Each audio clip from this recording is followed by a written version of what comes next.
In today's video, I'm going to teach you how to move object in an image in Lovart. We're going to take an image, choose a subject inside it, and reposition that subject cleanly using Lovart's AI tools.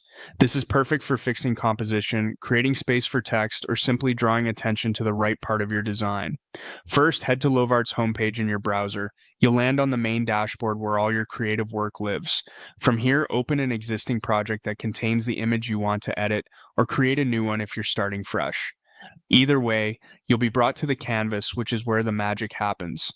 Once you're on the canvas, click on the image you plan to adjust. This tells Lovart that this is the layer you want to work on. You should see the image become active, which helps ensure the next tool you choose applies to the right element. Now look for the Move Object option in the toolbar and click it. This is Lovart's AI-assisted relocation feature. It analyzes your image and gets ready to isolate the subject so it can be moved while preserving a clean background. Next, select the object or subject you want to move. Click directly on the item and confirm the selection preview looks accurate around its edges. If it's a complex shape, take a moment to make sure the entire subject is included and there aren't any gaps or extra background caught in the selection.